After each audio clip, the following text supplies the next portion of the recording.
श्री शिवाय नमस्तुभ्यं। करवा चौथ के इस पावन अवसर पर आप सभी को ढेर सारी शुभकामनाएं। यह व्रत आपके दाम्पत्य जीवन में प्रेम, विश्वास और समर्पण की भावना को और अधिक मजबूत बनाए। आपके जीवन में सुख, समृद्धि और खुशियों का वास हो और आप सभी का दाम्पत्य जीवन सदा मधुर और सुखमय बना रहे।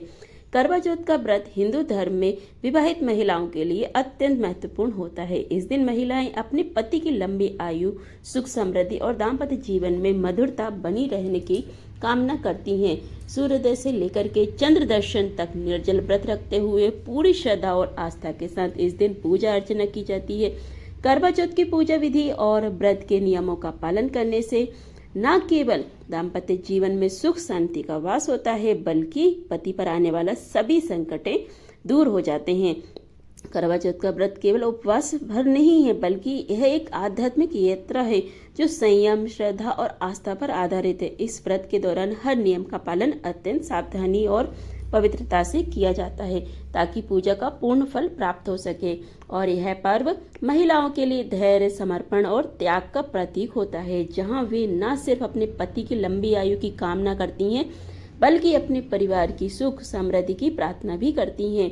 व्रत की शुरुआत से लेकर चंद्र दर्शन तक हर क्षण का, हर पूजा विधि का विशेष महत्व से समझना है और पालन करना है अति आवश्यक होता है। तो आज के इस वीडियो में आप जानेंगे करवा चौथ की बहुत ही आसान पूजा विधि के बारे में, ताकि आपको इस दिन पूजा करते समय किसी बात की कोई भी परेशानी का सामना ना करना पड़े। आप जानेंगे कौन कौन सी पूजन सामग्री इस दिन आपकी पूजा में थाली में होना बहुत जरूरी है। अगर आपको वीडियो अच्छी लगे तो वीडियो को लाइक और चैनल को सब्सक्राइब जरूर कीजिए। कमेंट बॉक्स में हर हर महादेव लिखना बिल्कुल ना भूलें। और इस दिन करवा चौथ की कथा भी आप हमारे चैनल पर जरूर सुनिए। करवा चौथ की पूजा के लिए आपको चाहिए मिट्टी का करवा और ढक्कन, पानी का लोटा, गंगा जल, दीपक, रुई, घी, धूप, दीप, चंदन, कुमकुम, रोली, अक्षत, फूल, कच्चा सूत, दूध, दही, शहद, चीनी, हल्दी, चावल, मिठाई, चीनी का बूरा, मेहंदी, महावर, सिंदूर, कंगा, बिंदी, चुनरी, चूड़ियाँ, बिछुआ और गौरी बनाने के लिए पीली मिट्टी, लकड़ी का आसन या लकड़ी की चौकी, छलनी और बहुत सी जगह पर चंद्रमा को अर्घ्य देते समय जल के लोटे में सहिए रखी जाती हैं। जो सीखे रहती हैं वह रखी जाती हैं, जो पतली पतली बारीक बारीक सीखे आती हैं वह रखी जाती हैं।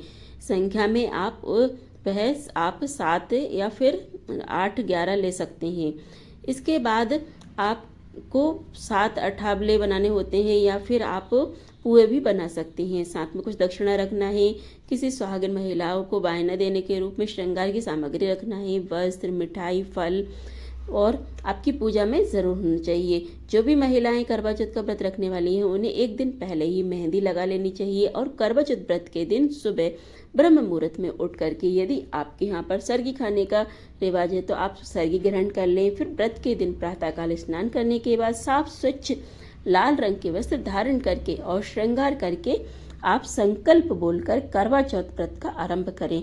मंत्र है, मम सुख सौभाग्य पुत्र पौत्र आदिशो स्थिर श्री प्राप्त करक चतुर्थी व्रतम यहम करिष्य। इस तरह से आपको मंत्र बोलने के बाद संकल्प ले लेना है। संकल्प लेते समय अपने हाथ में आप पुष्प, जल और अक्षत जरूर रखें और संकल्प लेने के बाद आप इनको माता पार्वती के श्री चरणों में अर्पित कर दें। इसके बाद आप विधि विधान से पूजा करें, धूप दीप जलाएं। भगवान श्री गणेश जी की पूजा से भी कोई भी व्रत आरंभ नहीं होता है, तो सबसे पहले भगवान गणेश जी की पूजा करें। और इस दिन विशेष रूप से कार्तिक मास के कृष्ण पक्ष की यह संकष्टी चतुर्थी होती है, तो इस दिन माताएं अपनी संतान की आयु के लिए, संतान की सुख समृद्धि के लिए भी व्रत रखती हैं। करवा माता की पूजन करें। हो सके तो सुबह के समय आप कथा पढ़ लें। अगर आपके पास समय नहीं है तो आप शाम के समय कथा को जरूर पढ़ें या सुने। सुबह के समय आप साधारण विधि से व्रत प्रारंभ कर सकते हैं। पूरे दिन इस व्रत में निर्जला रहा जाता है, यानी पानी की एक बूंद भी ग्रहण नहीं की जाती है। और अगर आपके लिए पूरे दिन निर्जल रहना संभव ना हो तो आप दिन में एक समय चाय या दूध आदि ले सकती हैं। दीवार पर गेरू से फलक बनाकर पिसे हुए चावल के घोल से करवा माता का चित्र बनाया जाता है, या अगर आपके पास तस्वीर हो तो आप तस्वीर की पूजा कर सकते हैं। जो घोल से हम करवा माता बनाते हैं उसे वर कहते हैं। चित्रित करने की यानी जो तस्वीर हम बनाते हैं करवा माता के प्रतीक रूप में, उस कला को करव धारण कहते हैं। करवर धरने के साथ ही 8 पूरियां रखी जाती हैं, या फिर आप 8 पुए भी रख सकते हैं, जिन्हें हम अठावले कहते हैं। पकवान बनाए जाते हैं। फिर पीली मिट्टी से गौरी गणेश बनाए जाते हैं। माता पार्वती की गोद में गणेश जी बनाकर बिठा दे जाते हैं। गौरी मैया को आप लकड़ी के आसन पर बिठाएं और पूजा की है तैयारी आपको शाम के लिए करनी है। एक चौक बनाकर सुंदर रंगोली सजाकर उस पर आपको लकड़ी के आसन रखना है। लकड़ी की चौकी पर रख सकते हैं। उस पर आप लाल वस्त्र बिछाकर गौरी मैया की चुनरी उड़ा करके सुस्थापित करें। बिंदी आदि सुहाग की सामग्री आप गौरा मैया को श्रृंगार करें और श्रृंगार की सामग्री अर्पित करें। जल से भरा हुआ एक लोटा रखें, बायना रखें।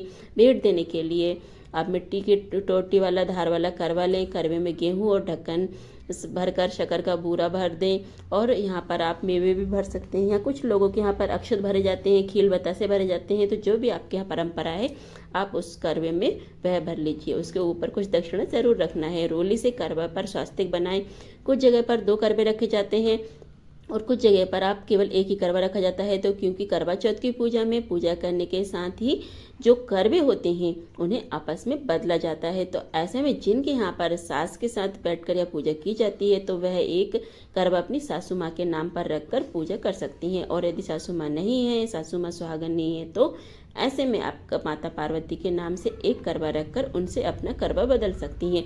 क्योंकि इस व्रत में सुहाग भी लिया जाता है। तो इस प्रकार धूप दीप जला करके भगवान से सच्चे मन से अपने पति की लंबी आयु की कामना करते हुए, नमः शिवाय का जाप करते हुए और आपको मंत्र जाप करते हुए यह पूजा संपन्न करनी है। अब पूजा करते समय जाप करना है आपको, मतलब चुपचाप आपको पूजा नहीं करनी है, आपको जाप करते रहना है। पार्वती से भी प्रार्थना करनी है। करवा चौथ की पूजा में आप अपने करवे रखें, उनका भी पूजन करें। करवों पर आप 13 बिंदी, रोली या कुमकुम से जरूर लगाएं। गेहूं या चावल के 13 दाने हाथ में लेकर के करवा चौथ की कथा पढ़नी चाहिए या सुननी चाहिए। कथा सुनने के बाद करवे पर हाथ घुमा करके अपनी सासू जी के पैर छूकर आशीर्वाद लेने चाहिए और करवा उन्हें दे देना चाहिए। जिस समय करवे पर हाथ घुमाया जाता है या माता पार्वती से करवा बदला जाता है, उस समय आपको एक विशेष प्रकार से कहना होता है, ले सुहागन ले करवा दे, सुहागन दे करवा 7 बार आपको ऐसा बोलना है। इस प्रकार करते समय आपको ध्यान रखना है कि जब आप ले सुहागन ले करवा कहेंगी तो आपका वाला जो करवा है वह माता पार्वती की तरफ जाना चाहिए, और दे सुहागन करवा कहते समय आपको माता पार्वती से वह करवा अपनी तरफ लेना है। कुछ जगह पर खांड का करवा भी वायने में दिया जाता है, तो अपनी सासू को, सुहागिन महिला को आपको अंत में दे देना है। भगवान गणेश जी की आरती करना है, फिर करवा माता की आरती करना है। आपने जो भी भोग स्वरूप रखा है वह भोग लगाना है। अब चंद्र देवता को अर्घ्य देने की तैयारी हम करेंगे। चंद्र देवता को अर्घ्य देने के लिए एक लोटे में जल भर करके उसमें कच्चा दूध मिलाएं, शक्कर या मिश्री डालें, सफेद पुष्प डालें। चंद्र देवता की आरती उतारने के लिए आप घी का एक दीपक रखें, धूप रखें। भोग लगाने के लिए कोई भी फल या मिठाई जरूर रखें, क्योंकि इस दिन चंद्रमा को छलनी से देकर फिर पति को देखा जाता है। तो एक छलनी रखें। प्लास्टिक की छलनी का प्रयोग आपको नहीं करना चाहिए। पूजा में मिट्टी का ही दीपक का प्रयोग किया जाता है। मिट्टी का दीपक ना हो तो आप आटे का दिया भी बना सकते हैं। इस दिन क्योंकि पति के हाथों जल पी करके व्रत खोला जाता है, तो चंद्रमा दर्शन करने के बाद, चंद्र देवता की पूजा करने के बाद छत पर या बालकनी में ही आपको वह जल है पी लेना है। ऐसे में आप एक थाली में, एक अलग बर्तन में अपने लिए गिलास भर करके जल रखें। कोई भी फल या मिठाई रखें। फलों का जूस भी आप ले सकते हैं, नारियल पानी भी आप इस समय ले सकते हैं, तो वह भी आप साथ में ही छत पर लेकर के जाएं। चंद्र देवता की पूजा करने के लिए आपको मुंह, यानी कि जो व्रती महिला है उनका मुंह उत्तर पश्चिम दिशा में होना चाहिए। चंद्रोदय होने पर आप चंद्रमा को डायरेक्ट ना देखें, यानी आपको चंद्रमा को छलनी से ही इस दिन देखना है। तो छलनी से देखने से पहले आप छलनी पर दीप जलाकर रख लें, फिर चंद्रमा को देखें और उसी तरह से आपको पति को भी देखना है। इस तरह से 7 बार करना है, एक बार चंद्रमा को, फिर एक बार अपने पति को, ऐसा 7 बार आपको करना है। एक बार पति को, एक बार चंद्रमा को, इस तरह से देखना है। जो आपके पास जल का लोटा है उससे आप चंद्र देवता को जल अर्घ्य देंगे, और जो आपके पास सीखे हैं, सरैया हैं आपके पास, उन्हें आप एक एक करके नीचे गिराएंगे। यहाँ पर सरैया यूज नहीं किए जाते हैं तो वहाँ पर आप उन्हें डायरेक्ट अर्घ्य दे सकते हैं। जल का अर्घ्य देने के बाद चंद्र देवता की आरती उतारें, उन्हें पुष्प अर्पित करें, उन्हें फल या मिठाई का भोग लगाएं और चंद्र देवता की आरती उतार कर ओम शह चंद्र देवताय नमः इस मंत्र का जाप करें, और ओम सोम सोमाय नमः मंत्र का भी इस तरह से आप जाप करें। आपको चंद्र देवता की पूजा करनी चाहिए, चंद्र देवता से प्रार्थना करनी चाहिए वह आपके पति की सदा रक्षा करें, आप और आपके पति के बीच में प्रेम संबंध मधुर बनाए रखें। और इस तरह से कामना करने के बाद आप अपने पति का पूजन करें और पति को तिलक लगाएं, अक्षत लगाएं, पुष्प अर्पित करें, पति के पैर छुएं और फिर पति को आप गिलास या लोटे से जल पिलाएं, उन्हें मिठाई खिलाएं और उसके बाद उन्हीं के हाथों से आप जल और मिठाई खाकर अपने व्रत का पालना करें, यानी व्रत खोलें। जो दीप आपने चंद्र देवता की पूजा में जलाया है उसे वहीं आपको छत पर ही जलता हुआ छोड़ देना है। और जो मिट्टी का करवा आपने चंद्र देवता को अर्घ देने के लिए प्रयोग किया है, अगर मिट्टी का करवा है तो आप उसे विसर्जन कर सकते हैं। विसर्जन हमेशा अगले दिन ही किया जाता है। पति के हाथों जल पीने के बाद आप शुद्ध सात्विक पकवान ग्रहण करके अपना व्रत खोल सकते हैं, यानी अन्न ग्रहण कर सकते हैं। अब आप कुछ खास उपाय भी इस दिन कर सकते हैं, जैसे कि करवा चौथ के दिन पति पत्नी को सुबह शिवलिंग पर बेलपत्र और माता पार्वती जी को लाल पुष्प चढ़ाने चाहिए। इस दिन आप शिव पार्वती जी का गठबंधन भी कर सकते हैं। ऐसा करने से वैवाहिक जीवन में अगर परेशानियां चल रही हैं तो वह बहुत ही हद तक दूर हो जाती हैं। यदि पति पत्नी साथ ना कर पाए तो पूजा तो कोई एक भी कर सकता है। सर्गी ग्रहण करते समय महिला का मुंह दक्षिण पूर्व दिशा में होना चाहिए। वास्तु के अनुसार पूर्व दिशा को सूर्य ग्रह की दिशा माना जाता है और दक्षिण दिशा के स्वामी यम होते हैं। जो भी भेंट स्वरूप वायना आपने निकाला है वह आप व्रत का पारण न करने के बाद पहले ही किसी सुहागन महिला को दे दे।